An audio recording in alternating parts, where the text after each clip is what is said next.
Friends, ഏറെ നാളത്തെ ഒരു കാത്തിരിപ്പും പ്രാക്ടീസിൻ്റെയും ഒക്കെ ഒടുവിൽ നമ്മുടെ ഇവാനിയമോളുടെ സ്കൂളിലെ ആനുവൽ ഡേ എത്തിയിട്ടുണ്ട്. അപ്പോൾ ഇവാനിയമോളും കൂട്ടുകാരും അതുപോലെ പാരൻസും എല്ലാവരും തന്നെ മേക്കപ്പ് ഒക്കെ ഇട്ട് ഇവിടെ റെഡി ആയിട്ട് ഇരിക്കുകയാണ്, അവരാരും ഉഴം കാത്ത്. അപ്പോൾ ഒരു സ്കിറ്റായിരുന്നു, ആ സ്കിറ്റിൻ്റെ ഇടയിലായിരുന്നു ഓരോരുത്തർ പ്രോഗ്രാം മാറി മാറി വന്നത്. അപ്പോൾ ഇവാനിയമോളും ഞാനും ഒരേ വേദിയിൽ കയറാൻ ദൈവത്തിൻ്റെ അനുഗ്രഹം ഈ ഒരു കൊല്ലം ഉണ്ടായി. ഒരുപാട് നാളത്തെ ഒരു ആഗ്രഹം കൂടിയാണ് ഇവാനിയമോളൊന്ന് വലുതായി കഴിയുമ്പോൾ ഒരു വേദിയിലൊക്കെ ഒരു പെർഫോമൻസ് ചെയ്യാൻ പറ്റണമെന്നുള്ളത്. അത് എത്രയും പെട്ടെന്ന് തന്നെ സാധിക്കുകയും ചെയ്തു. അപ്പോൾ ഇവാനിയമോളുടെ ആ ഒരു ടൈം ആവാറായിട്ടുണ്ട്. അപ്പോൾ അവരിങ്ങനെ വരിയായിട്ട് നിൽക്കുകയാണ്. ഓരോ ടൈം അനുസരിച്ചിട്ട് ആ ഒരു സ്കിറ്റിൻ്റെതനുസരിച്ചിട്ട് ഓരോരുത്തർ ഇതിലോട്ട് കയറാണ് പതിവ്. ഇവാനിയമോളുടെ ഏറ്റവും ബെസ്റ്റ് ഫ്രണ്ട് എൽവീനയാണ്. അപ്പോൾ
അപ്പോൾ കോപ്പിറൈറ്റ് ഇഷ്യൂ കാരണം കൊണ്ട് നമ്മൾ എല്ലാ സോങ്ങുകളും മാറ്റിയിട്ടുണ്ട്. നല്ല അടിപൊളി സോങ്ങും പാട്ടും ഡാൻസും ഒക്കെ ആയിരുന്നു.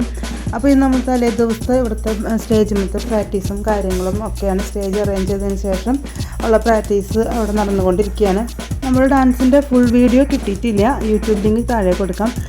ഫുൾ വീഡിയോ കിട്ടിയതിന് ശേഷം അത് അപ്ലോഡ് ചെയ്യാം കേട്ടോ. ഇതിൻ്റെ സോങ് നമ്മൾ മാറ്റുന്നുണ്ട്, കാര്യം അത് കോപ്പിറൈറ്റ് ഇഷ്യൂ കാരണം കൊണ്ട് ആ സോങ് ഒന്നും തന്നെ നമുക്ക് അപ്ലോഡ് ചെയ്യാൻ പറ്റില്ല. ഒരു 3-4 സോങ് നമ്മൾ 1 മിനിറ്റ് 2 മിനിറ്റ് വെച്ച് സെറ്റ് ചെയ്ത് 5 മിനിറ്റിൻ്റെ സെറ്റ് ചെയ്ത് എടുക്കുകയാണ് ചെയ്തത്. അപ്പോൾ സ്റ്റേജും അതുപോലെ സ്കിറ്റും എല്ലാം തന്നെ വളരെ മനോഹരമായിരുന്നു. ആ സ്കിറ്റിനിടയിൽ വരുന്ന ഓരോ ഡാൻസും അതിമനോഹരം തന്നെയായിരുന്നു. 100% വിജയമായിരുന്നു പ്രോഗ്രാം. 8-9 വർഷത്തെ ഗ്യാപ്പ് ഉണ്ട് പാരൻസിന് ഒരു ഡാൻസ് പെർഫോമൻസ് ഒക്കെ ചെയ്തിട്ട്.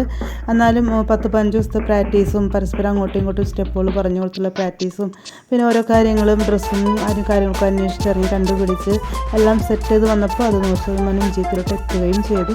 അപ്പോൾ ഇതിന് പിന്നിൽ പ്രവർത്തിച്ച എല്ലാവർക്കും ഒരുപാട് നന്ദി. പ്രാവശ്യം പിന്നെ എല്ലാ പ്രോഗ്രാമും നമുക്ക് ഷൂട്ട് ചെയ്യാൻ സാധിച്ചിട്ടില്ല.